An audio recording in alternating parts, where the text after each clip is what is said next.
there's only one understanding to which all practices lead to in the spiritual path. What if we could get to this understanding right away instead of waiting for years of practice to get there? What would happen?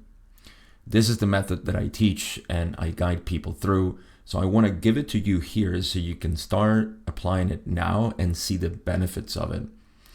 We're going to use self-inquiry, which is the way in which we ask the question, who am I, to get to the depth of our true identity. Because all problems, all desires that we have on life are based on the self, on us, on the I that has the problem or the desire. We need to identify who this I is if we are to discern what it is that is the solution for the problems or what it is that we truly desire. So we know at the beginning then that there is a sort of split personality in our realization that we are something else than what we think we are. You see, I've always said that the spiritual path is a crisis of identity. So that's why we're going to use self-inquiry for this. What is this going to bring? 4 fundamental pillars or steps or aspects of this unfolding after this understanding. Self-inquiry is going to bring us directly to our true being. This is the first aspect, knowing yourself. When you know yourself, then you know exactly who you are in contrast to everything else that you thought you were.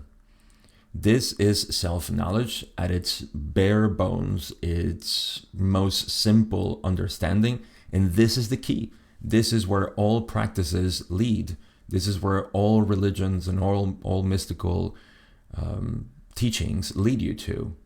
They're always pointing in this direction, the understanding of who you are.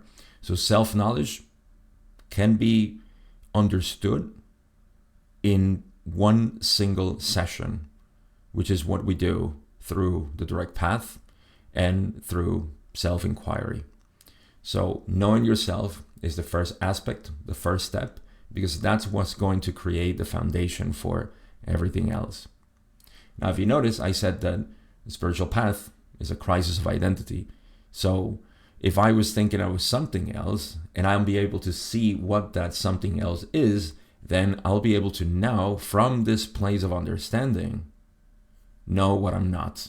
This is what we call ego, separate self, or I thought, the thought of I, me. Now that we are standing on a true understanding of who we are, our true identity, then we can begin to see how we have false identities in the mind. And we can see the interaction that these false identities have and how they inform us. Because false identities are not real things. False identities are information that, what do? Information inform us. It gives us form. So we are convinced that we are those things because we didn't have an alternative. Well, guess what? We took the first step with self-inquiry. We know ourselves, and now we have an alternative. I can be who I am, in contrast to what I'm so convinced and so used to believing that I am. So the second pillar or step or aspect here is that you are able to understand and reveal the ego for what it is. We're just going to call it ego in this video. So if you know who you are, you can know what you're not, which is the ego. And what happens here? Well, naturally, it unfolds the third step, aspect, or pillar of this method, which is letting go, self-acceptance, healing, inner work, etc. All these terms are used to explain how we let go of that which we're not, that which doesn't serve us anymore. How can this happen if we haven't resolved the second step, who I am not, the ego? If I'm still confused with a false identity, I can't truly let go. I can only let go if I know who I am, because by knowing who I am, I can discard the garments that don't serve me anymore. Otherwise, I'll keep wearing those garments, thinking that, well, they're part of me. You see the sequence of how this is so fundamental to know who you are? So once you know who you are, again, I'll repeat, self-knowledge comes first. Second step, which is not a step that you take, it's a revelation of seeing that's what I'm not. It gives us so much liberation to know that I am not that. And what happens after that? Well, if I know that I'm not that, then it's just a matter of letting go of that which I'm not.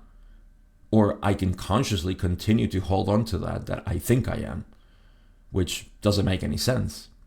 This is why we call this an effortless path, because you're not doing it. It feels like the mind is doing it, but the mind is actually resolving itself. So all you're doing, because you know who you are, which is pure awareness, is shining yourself, being yourself with the mind. So the mind can be revealed for what it is, simply information. And some information is not informing us well. How do we know? Because of our emotions and the way we feel. You see why this is called healing? Because all of this is attached to the way information makes us feel, information about ourselves. You never have an emotion unless the information is directed towards you, is defining you. If it's not defining you, then you don't have any sort of emotions. But if it's in some way subtly informing you, then that's an emotion. And lo and behold, we're filled with emotions in our interaction with reality. And understanding our emotions is very difficult. Why? Because we don't know who we are, and we think we're this ego that has to deal with the emotion and has to do things and is responsible, guilty, ashamed, etc. So all these things are now easily allowed to unfold for what they are. Simple identities that are not who we are. You see the importance here? I'll say it again. If you don't know who you are, you're confused with the ego. So you stay with the ego. And this is going to create all and maintain all the emotions, all the traumas, all the false identities, because it feeds back into this.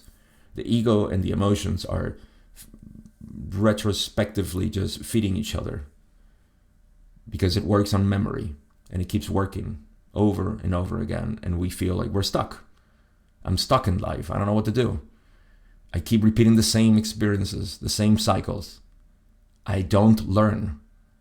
Who is this I? You have to go back all the way to yourself. Know who you are first. Once you know who you are, which is not a true identity, meaning that it's not a definition that you have, is knowing that you are this pure awareness. And this is what we explore deeply in this path, because it's the only thing that it's important. There's only one practice, which is a non-practice, and is this understanding, strengthening this understanding. So what happens when you know yourself, and by function of that, all that you're not begins to be revealed, and as a function of that, all that this was holding on to is simply watch as it dissipates, which we call healing. What do you think is going to happen? What everybody is looking for, and they're starting on the wrong part of the equation. Purpose, service, life with meaning. How can we start giving our lives meaning if we don't know who we are? Who are we giving this meaning to? Lo and behold, we think this is the ego that wants this. Or maybe this is not for me. Or I keep doing it and it doesn't work. Because we're still feeding a wrong identity. So you see how we can start with our meaning of life or our purpose or healing. Who are we healing? We have to know who we are working for. And the ego will never be resolved unless you know truly who you are. Only another ego will work on the old ego, and it will create a new one. And that's going to work for a little while, and then it's going to come back again and cycle. It's going to create new emotions, new stories, and let's go back. That's why you hear that there's such a thing as a spiritual ego, right? Because it takes on a new garment.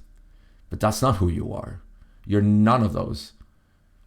And this is the sequence that we need to understand, that we need to see play out in our lives. We need to truly see the benefits of this. And what is this method that we use to strengthen this understanding? Well, we simply call it meditation. To me, it's just a constant recognition of who you are. You can do it sitting, or you can do it throughout the day in any moment that you desire to do self-inquiry and stay there. Anything else is just a function of allowing this. The meaning of your life, the purpose, the service that you're looking for, it's all going to come naturally, because once you clear out all the garments that you've been putting on and holding on to, because now you know who you are, and by contrast, you know what you're not. And so all those things that you have been holding, you see, they don't serve you anymore. So it's natural that you let them go. They're just going to go by themselves. This clearing of the space, this purification of the mind, allows what we call dharma, or purpose, life meaning. It reveals itself as a very powerful, creative, and service-oriented being. That's what you want to do. It's not what you are, it's what you want to do. That's the key difference.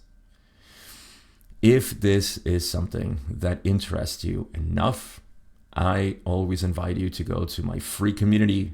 In the description, you can always find the link to join. And there you can watch the open courses that I have, where they're going to take you step by step into how we apply this and how we establish effortless meditation. If you need support, I have free calls there where you can join in, ask the questions that you want, and be involved in the community as well. All of this is available in the description. Just one link that you have to click, hit join, and you'll be there. If you want me to help you, to see if I can help you through this on a more direct, personal way, there's another link where you can book a call with me and we can talk about you. We can see where you're at. What is it that you truly need? What do you feel that is blocking you? And from there, we can devise a tailored plan for you to establish this practice. Link in the description as well, like I said. That's all I got for you today. I hope, as always, this video is helpful. Hope to see you in the community, and I'll see you in the next video.